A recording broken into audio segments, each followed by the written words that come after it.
Ini merupakan pemandangan kehancuran kota Purwokerto setelah Panglima Divisi 2 Tentara Republik Indonesia, Gatot Subroto, menginstruksikan pelaksanaan taktik bumi hangus. Upaya Belanda menguasai Keresidenan Banyumas terhambat oleh perlawanan 4 kompi Tentara Republik Indonesia yang dipimpin oleh Mayor Broto Siswoyo. Selain membuat barikade jalan, pasukan TRI juga meledakkan 9 jembatan untuk menghambat laju tentara Belanda menuju Purwokerto.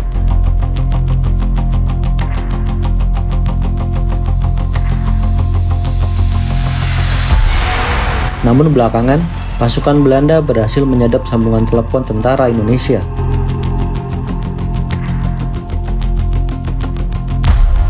Pasukan Belanda mundur ke Tegal. Mereka mengganti jalur penyerangan, kini melalui Kalibakung Bumi Jawa, terus ke timur ke Belik, Pemalang. Pasukan Belanda terus maju menuju Bobotsari dengan cara memutari Gunung Slamet. Setelah melalui pertempuran sengit, Bobotsari akhirnya dikuasai Belanda pada pukul 16.30. Mengetahui pertahanan di Bobotsari telah dikuasai Belanda, Panglima Divisi 2 Gatot Subroto memerintahkan pelaksanaan taktik bumi hangus. Gedung-gedung dan bangunan-bangunan penting di kota Purwokerto seperti stasiun timur dan pabrik gula serta instalasi militer dibakar habis. Pada pukul 12 siang, Belanda berhasil menguasai Purwokerto. Belanda kemudian mengadakan pembersihan di desa-desa sekitar yang menjadi basis perjuangan tentara Indonesia di Banyumas. Pasukan Belanda kemudian dipecah dua. Sejumlah tentara dikirim menuju Cilacap melalui Wangon, lanjut menuju Jeruk Legi. Berkat dukungan udara, hari itu pula Cilacap jatuh ke tangan Belanda.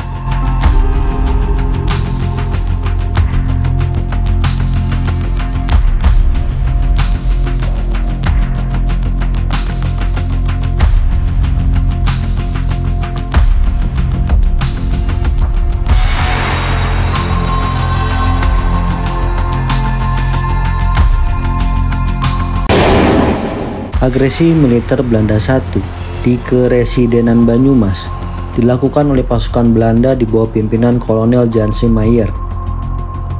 Pasukan ini bertolak dari Bandung, kemudian menduduki Cirebon dan selanjutnya memborbardir Tegal. Ketika itu tentara Indonesia di Banyumas sedang menghadapi situasi sulit. Pasalnya, sebagian besar pasukan sedang bertugas di daerah Jawa Barat, Priangan Timur, yang dipimpin oleh Letkol Muhammad Bahrun untuk membantu divisi Siliwangi. Meskipun demikian, perjuangan terus berlanjut. 4 kompi TRI di bawah pimpinan Mayor Broto Siswoyo menghadang pasukan Belanda di Bumi Ayu, Brebes. Pasukan Broto Siswoyo membuat halang lintang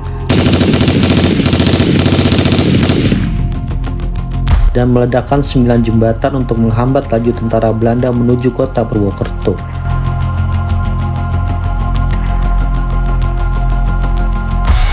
Namun Belanda kemudian sukses menyadap komunikasi telepon pasukan Indonesia. Sadar adanya konsentrasi pasukan Indonesia di Bumi Ayu, Belanda kemudian mundur ke arah Margasari, Banjaran, dan bergabung dengan pasukan Belanda di Tegal.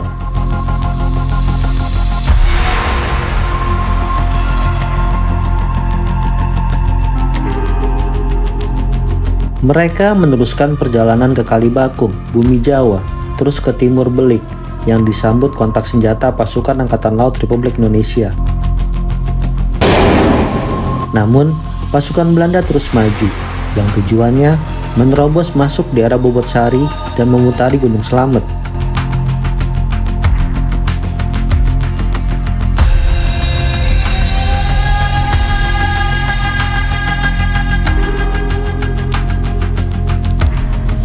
Meledaklah pertempuran sengit.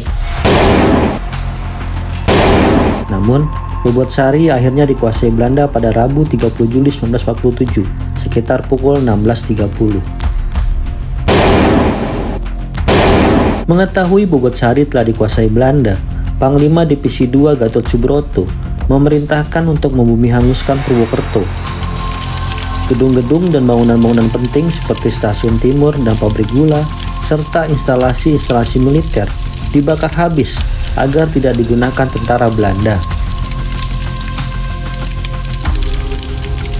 Pada 31 Juli 1947, sekitar pukul 8 pagi, tentara Belanda dihadang oleh Batalion 4 Wongso Atmojo di desa Sidangkangen, Kalimanah, Purbalingga.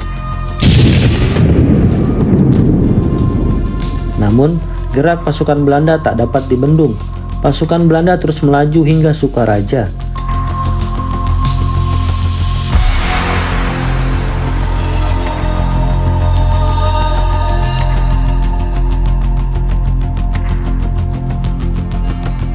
Kemudian menghujani Purwokerto dengan tembakan-tembakan artileri yang mengenai rumah-rumah dan bangunan-bangunan di sekitar alun-alun.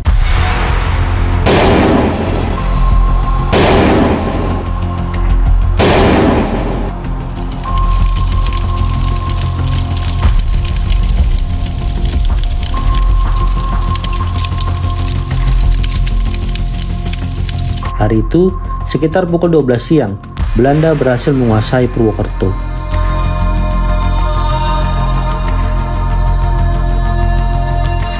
Pemerintah Keresidenan Banyumas dan militer Indonesia mundur ke daerah utara Purwokerto.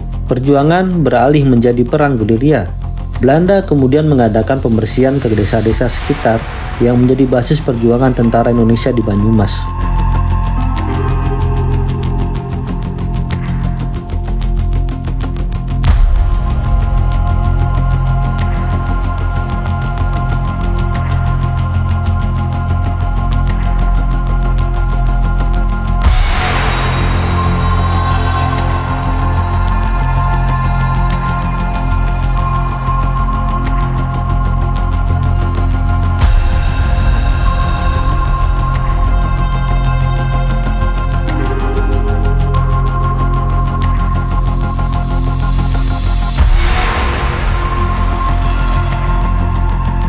Usai Purwokerto dikuasai, tentara Belanda memperluas serangan.